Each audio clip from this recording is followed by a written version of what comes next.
Hi, this is Liquid Boy and I want to take you on a quick video tutorial of how to create a YouTube-like logo, as you see here. So let's start.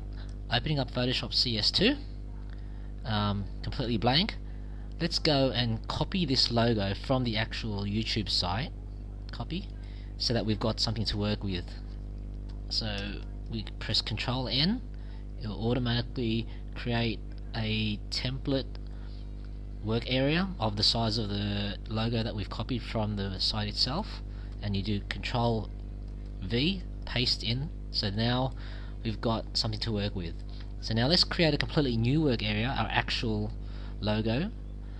We'll give it an arbitrary size, which we can always resize down later. 300 pixels width, 300 pixels height, 72 resolution pixels per inch, color mode RGB 8-bit, background contents white. Bring it over here. So now the first area that we're going to replicate is this rounded rectangle.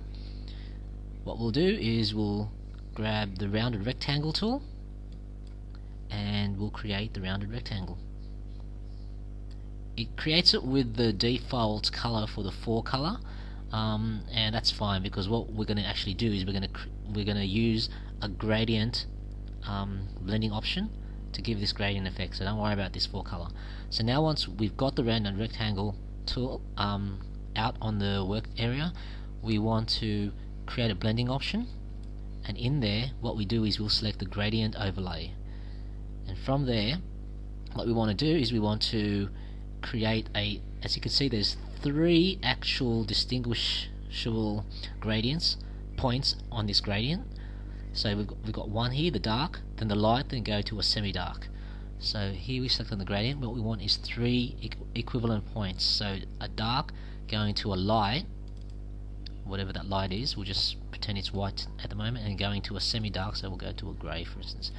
So that will give us the 3 layers of this gradient.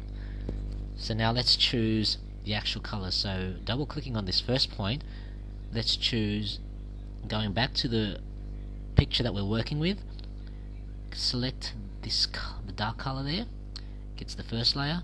Now we'll go to the second point and we choose somewhere in the middle, at your own discretion.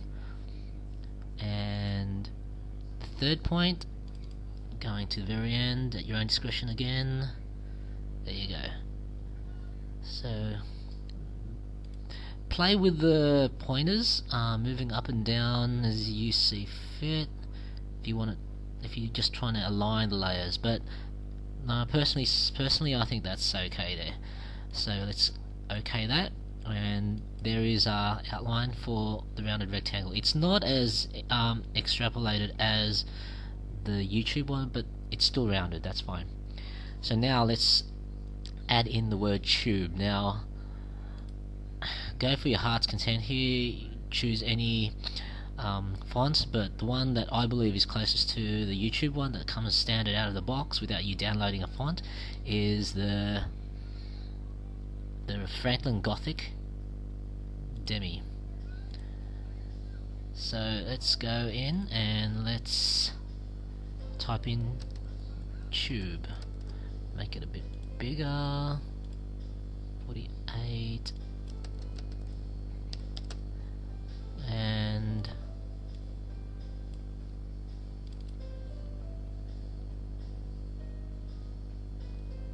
let's make it a bit bigger,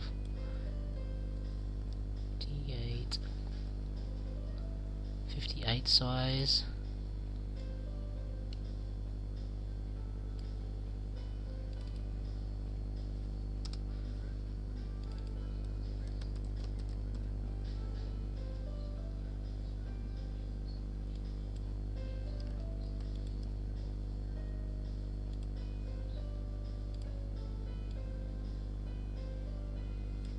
Looks fine. There you go, YouTube. Now if you take a quiet look at that, it looks about right. So now let's go back to this to the text tube, and let's add some blending options, making it that drop effect, giving it that drop effect. So we'll put an inner shadow, and we'll edit the inner shadow, make the size of it 2 and the distance 1. Yeah, that's about right, looks good. Okay, now let's work on the glass effect here, or yeah, that is a glass effect rather than a highlight. So let's add a new layer, and let's again choose a rounded rectangle, and what we do is we'll highlight the area that is, we're going to create a mask, so we want to highlight just the area that this glass effect is going to consume. So by default it inherits the last rounded rectangle settings that we created. What we do is we'll go in and we'll remove and make it basically back to white, back to its original format, and what we do after that is select that layer again and rasterize the layer. All you want is the outline. Now what we do next is we want to create a mask of this gradient. So we select the gradient tool, select the mask on, and let's create the mask. So the light comes from the top right down, again to your discretion, to however long, and this area that it highlights is the actual area that the mask is we're going to subtract from the gradient mask. So if you look at that, it's highlighted. Let's switch off the mask, you get the selected area, and if you select the delete button, there's your light effect. Okay, now I think that's about right. So you select the move tool, and we'll move this down a bit to give it that definitive outline up for the top. So move that out and move it about left.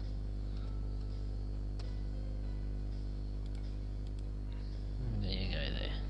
Now let's make the opacity not so bright.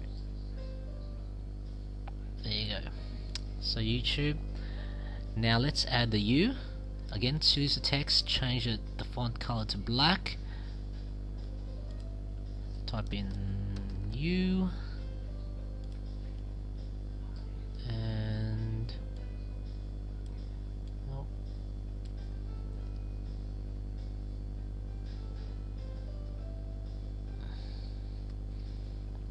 just resize it. Yeah, that looks okay. Apply that, and now you've got the U and the tube, and let's just add the broadcast yourself. There. Let's choose a just Franklin Gothic book, regular, make it say 16 size. You start broadcast yourself, make it light grey. There you go. You could actually just find the grey by selecting on the logo, drag it across. It's actually quite small compared to, let's increase the size, 16, make 18, still too small, 24 is quite big, let's make this 20. As you can see, the broadcast itself goes from just about the U to the E. Still quite small. Let's make this 22.